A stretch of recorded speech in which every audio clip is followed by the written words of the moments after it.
In July of 2023, a hunter in Big Cypress pulled a python out of the water that stretched 19 feet, the longest one ever confirmed in Florida. It had been living in the Stairsteps Unit, a stretch of the preserve that gets hunted regularly by contractors, and nobody had found it until that night.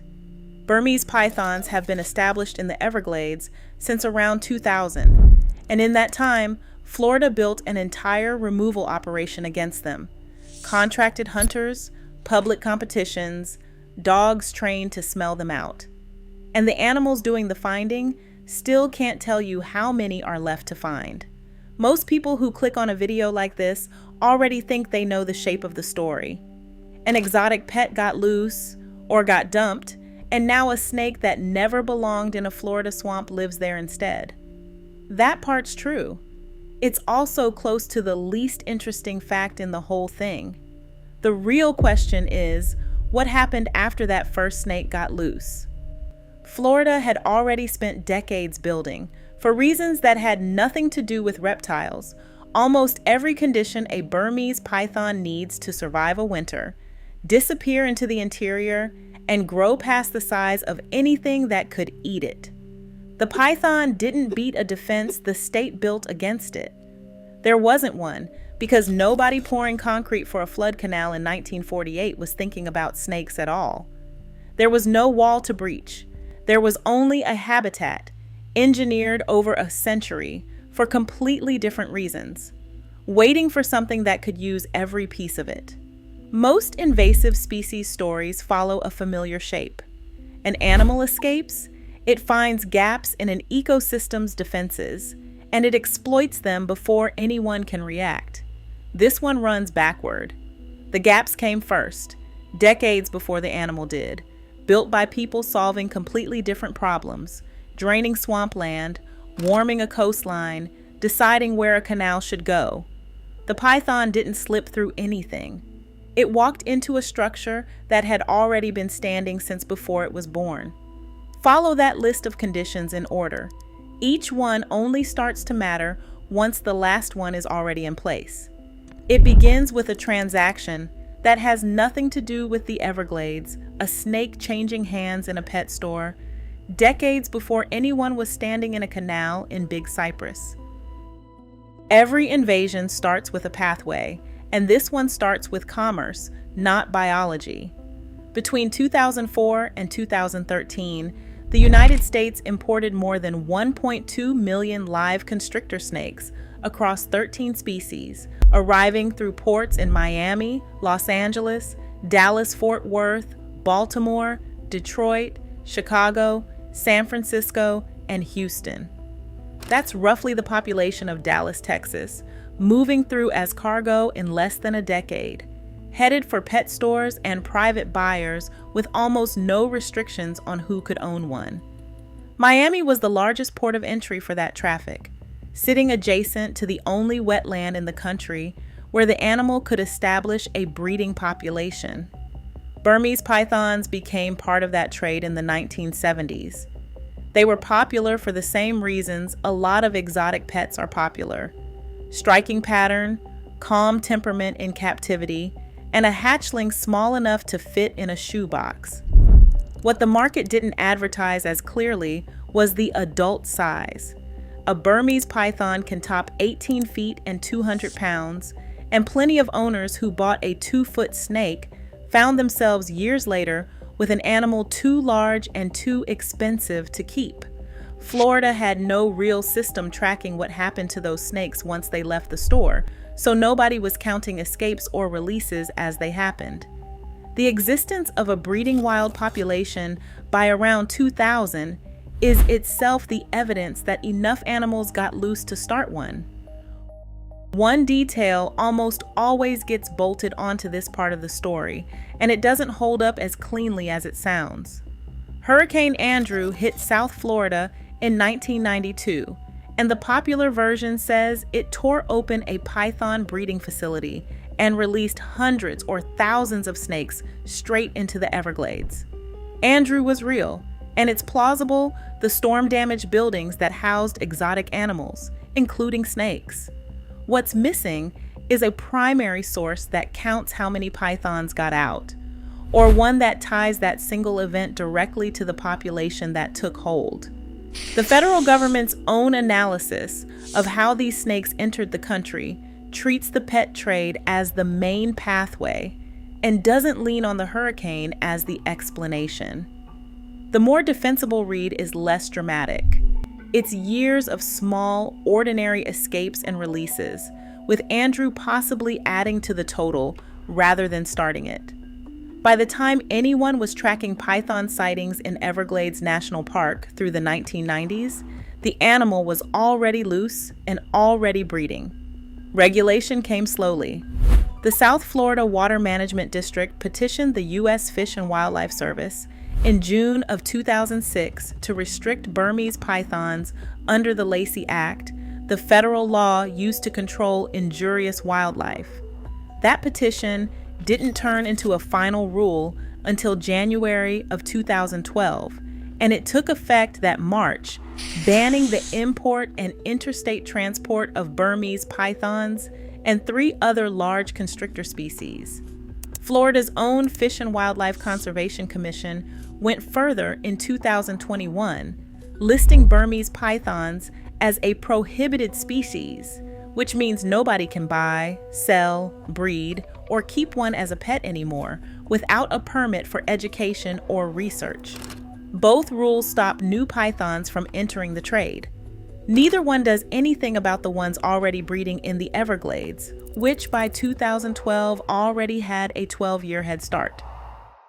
That head start had to survive its first winter before it meant anything, and this is where the story turns from commerce to geography.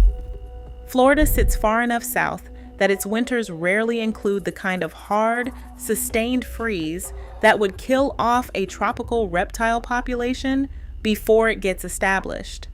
That's not a policy or a decision, it's just where the state sits on the map, and it happens to be exactly the latitude a Burmese python needs. Researchers studying how far north tropical reptiles like this one can spread point to hard freezes as the wall that eventually stops them. Cold spells get more frequent and more severe the farther north you go in Florida, and that line is roughly where python range thins out today. South of it, the wall mostly isn't there. In January of 2010, South Florida got the closest thing to a real test.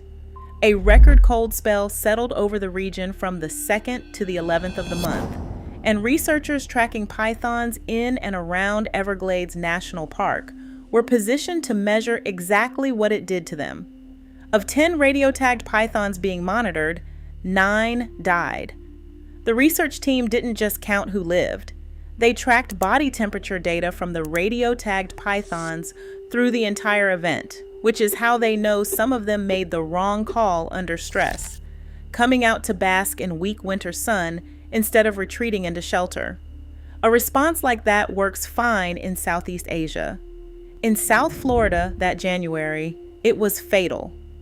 The body temperature readings show it plainly, staying steady through early January, then slipping into a slow decline with no sign the snake ever tried to warm itself back up. But among more than 100 untagged pythons whose fate researchers could determine, about 60 out of every 100 survived that same cold spell in the same swamp during the coldest stretch South Florida had seen in years. That's the detail worth sitting with. A once-in-a-generation freeze, the kind of event that should function as nature's reset button, still left most of the population alive, and an ordinary Florida winter does far less than that ever could. The snake didn't need to evolve any special tolerance for the cold. Florida simply doesn't deliver enough of it, most years, to matter. If you're the kind of person who wants to understand how a place works, instead of just what it looks like from the road, that's the whole reason this channel exists. Subscribe to Florida Empire. There's a lot more Florida built exactly this deliberately, and most of it's hiding behind something that looks completely ordinary. A python that makes it through winter still has to disappear somewhere, and the answer goes back to engineering that predates the snake by most of a century. Starting around 1880, Florida began cutting canals to drain the Everglades for farmland and flood control. By 1930, the Miami, North New River, Hillsborough, and West Palm Beach canals had carved through the wetland from Lake Okeechobee down to the coast. That drainage lowered water tables by as much as 9 feet in some spots and reversed the direction water used to flow across the state. In 1948, Congress authorized the Central and Southern Florida Project, which added levees, pumps, and storage basins on top of that canal network. All of it was built to move water fast and keep the coast dry for the cities going up along it. None of that engineering had a python in mind. It was drainage, flood control, and agriculture, decided by people solving problems that had nothing to do with reptiles. But the side effect was a wetland interior broken into deep, compartmentalized basins with dense vegetation and standing water that humans can barely walk through, let alone search on foot. Florida has since tried to undo some of that compartmentalizing. The Comprehensive Everglades Restoration Plan, authorized in 2000, is spending decades trying to remove or modify the same levees and canals to restore something closer to the original flow. Most of that older structure is still standing though, which means the refuge the python found back in the 1980s and 1990s is still mostly there today. A restoration plan measured in decades and a snake population measured in years are running on completely different clocks, and the snake's clock is winning. Picture wading through water up to your waist inside a stand of sawgrass taller than your head, roots and muck pulling at every step, and visibility measured in feet instead of yards. That's the terrain a search team is working with, not an open field with a snake sitting in the middle of it. Wildlife officials now put the odds of spotting a python that's actually present in a given area at somewhere between 1% and 3%. Send a survey team into 100 pythons worth of territory and they'll see 1 to 3 of them. The other 97 or so just aren't found, not because nobody's looking, but because the terrain itself was engineered to be nearly impossible to search on foot, long before anyone needed to search it for snakes. None of that explains how the snake keeps getting bigger. An animal that large needs something in the ecosystem willing and able to keep it in check, and in the Everglades, almost nothing does. In its native range across Southeast Asia, the Burmese python has natural checks on its numbers, built up over a very long stretch of shared history with the animals around it. It arrived in Florida with none of that, which by itself made a newly introduced species, functionally an apex predator, the moment it took hold. There's one real exception, and it cuts both ways. American alligators can grow roughly 13 to 14 feet and top just over 1,000 pounds, heavier than a grand piano, and they're one of the only animals in the Everglades large enough to kill and eat a full-grown python. There's documented video of exactly that, an alligator dragging a python out of the water. But pythons have also been recorded preying on smaller alligators, so the relationship runs in both directions, rather than settling the question of which animal is in control. Either kind of kill tends to make local news precisely because it's rare enough to be noteworthy, and a mechanism that actually controlled a population wouldn't need to make headlines every time it worked. What it doesn't do, either way, is function as population-level control. One predator occasionally eating one snake doesn't put a ceiling on a population spread across a wetland interior nobody can fully search. Without that ceiling, individual pythons have grown to a size that would be unusual anywhere else. Part of that comes down to diet. A Burmese python will eat birds, mammals, or other reptiles depending on what's around, so it isn't boxed into one narrow food source, the way a specialist predator would be. It doesn't run short of something to eat just because one part of the food web thins out. A 19-foot python is about the length of a small moving truck. The heaviest one on record weighed 215 pounds. Neither of those is an outlier created by anything unusual about the snake itself. They're what happens when an animal that size has nothing in its new home built to stop it from getting that size in the first place. Put the trade, the missing freeze, the unsearchable interior, and the absent predator together, and you get a population that can survive, hide, and grow with almost nothing pushing back. What that produces isn't visible in the usual way, at least not at first. It shows up as absence, the kind you only notice once someone bothers to count. A 2012 study tracking mammal populations along survey routes in Everglades National Park found that since 1997, raccoon numbers there had dropped 99.3%. Put another way, for every 143 raccoons researchers would have counted on those same routes back in 1997, there's about one left now. Opossums fell 98.9% over the same stretch, roughly one surviving for every 91 counted before.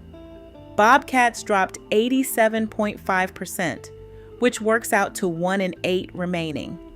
Marsh rabbits, cottontail rabbits, and foxes effectively disappeared from the survey areas altogether, not extinct across Florida, just gone from the routes researchers had been counting them on for years. For a while, that decline was only a correlation. Python range was expanding, mammal counts were falling, and both were happening in the same places at the same time, which is suggestive without actually proving cause. In 2015, researchers turned it into a controlled test. They fitted marsh rabbits with radio collars built to detect when the animal died, then released the rabbits into python-occupied parts of the park to see what actually killed them. Within 9 months, pythons accounted for roughly 3 out of every 4 rabbit deaths tracked. A year after the study began, researchers found no sign of a surviving rabbit population in that same study area. Biologists released rabbits by hand, fitted them with radio collars designed to catch the predation as it happened, and tracked what killed them. The population was gone in less than a year, killed off almost entirely by a predator those rabbits had never encountered before. They didn't evolve any defense for it because there wasn't any time to. It was a food web that had run the same way for thousands of years, reorganizing itself around a predator that was never supposed to be part of it, not a population simply reacting to drought or bulldozers. None of this required anyone to watch a python catch anything. Researchers proved the mechanism by counting what wasn't there anymore, which is a strange way to measure a predator, but it's the only way this one lets itself be measured. The chemistry of the swamp backs up the same story. A USGS analysis of more than 50 python tail samples found mercury concentrations as high as 3.5 parts per million, more than double the 1.5 parts per million threshold Florida uses for its "do not eat fish" advisory. The python didn't just take over the top of the food chain. It absorbed decades of mercury that had been moving up through every animal below it.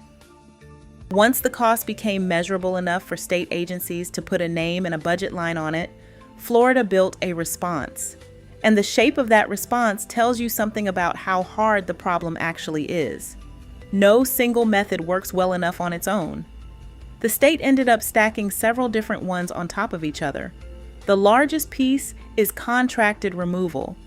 Since 2019, hunters working under Florida Fish and Wildlife and the South Florida Water Management District have pulled more than 19,000 pythons out of the state, more than enough to fill every seat in Orlando's NBA arena. Running alongside that's the Public Python Challenge, a competition FWC holds most years to keep the problem in front of ordinary people, not just contractors. The 2026 event drew 907 participants from 30 states, plus Canada and Vietnam, who removed 280 snakes over 10 days, bringing the competition's running total past 1,600 since it started. Set next to the contractor number, the competition looks less like the main removal effort and more like a way to keep public attention on a problem that never really lets up. 9 years of contracted hunting averages out to a little over 2,000 snakes a year, pulled from a population that might run into the hundreds of thousands. In 2017, FWC brought in Irula tribesmen from Tamil Nadu, India, whose traditional occupation for generations has been catching snakes by hand. In their first 8 days on Florida terrain, they found 13 pythons, including 4 on a single visit to Crocodile Lake National Wildlife Refuge. Around the same time, Auburn University started training detection dogs on python scent to narrow search areas so human hunters aren't going in blind. Biologists have also released radio-tagged males and tracked where they lead during breeding season. A male hunting for a mate will walk a researcher straight to a female nobody would have found any other way, using the snake's own biology as a search tool. That tactic produced one of the stranger images in the whole effort. Researchers following a snake that had no idea it was leading them somewhere, winding through sawgrass toward a female that might have gone undetected for years on her own.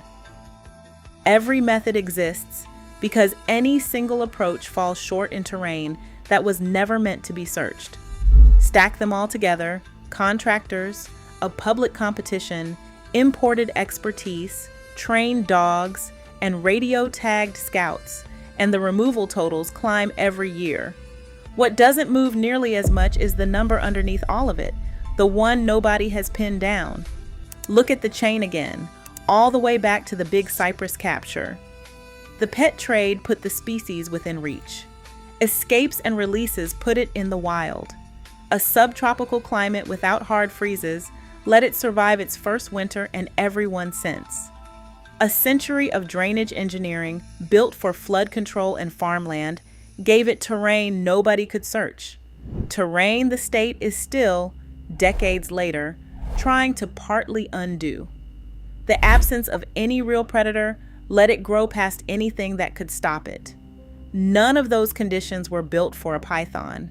They were built for commerce, for agriculture, for flood control, for a coastline full of people who needed dry land to live on. It just happened to be the one animal built to use every piece of it at once. It isn't hiding especially well.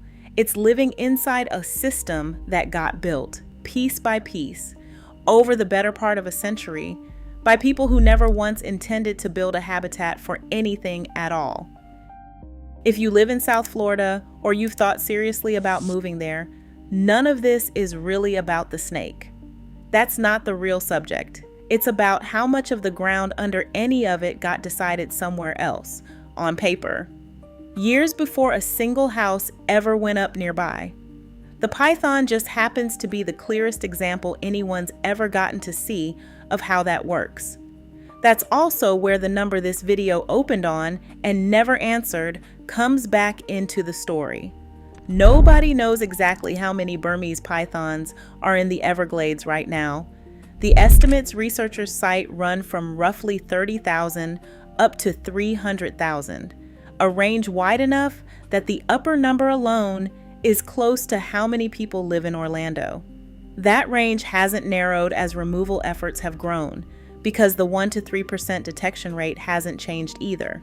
A tighter number isn't likely to arrive soon, not for lack of trying, but because the terrain and the math of 1 to 3% detection make a precise count structurally out of reach.